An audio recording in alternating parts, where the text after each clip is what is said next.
So friends, ఇంకొకటి ఏంటంటే మనం సెకండ్ యాక్సెసరీ ఏంటంటే ఇది ఉంది కదా, స్క్రీన్ డిస్ప్లే బేస్ వేరియంట్కి వచ్చేసి ఆన్ చేస్తున్నాను, ఒక్క నిమిషం. బేస్ వేరియంట్కి వచ్చేసి మనకి ఏం ఉండదు, జస్ట్ ఏదో చైనా కంపెనీ ఇస్తాడు. సో దాంట్లో మనకి యాపిల్ కార్ప్లే కానీ ఇంకా ఏం ఉండవు అనమాట సపోర్ట్ చేసేది. బ్యాక్ సైడ్ మనకి కెమెరాస్ కూడా సపోర్ట్ చేయదు, ఎందుకంటే బ్యాక్ సైడ్ ఓన్లీ సెన్సరే వస్తుంది, కెమెరా రాదు MX1కి. అది మనం సపరేట్ ఇన్స్టాల్ చేయించుకున్నాము. ఇప్పుడైతే మనకి డిస్ప్లే విత్ 360 కెమెరాతో మనకి ఇది దీంతో కలిపి మనకి 360 కెమెరా ఇంక్లూడ్ చేసి మనకి 2600 పడింది. సో ఇదైతే మీకు చూపిస్తా ఆగండి. 360 కెమెరా వచ్చేసి ఎలా చేస్తారు అనేది కూడా మీకు చెప్తాను.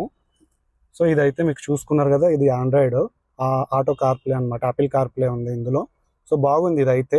ఇది వచ్చేసి 2GB 32GB ఇంటర్నల్. మనం కావాలి అనుకుంటే మీకు ఇంకా మంచిది కావాలనుకుంటే తీసుకోవచ్చు, బడ్జెట్ బట్టి డిసైడ్ అవుతుంది. నాకైతే మాత్రం వచ్చేసి ఇది మోర్ దెన్ ఇనఫ్ అనిపించింది.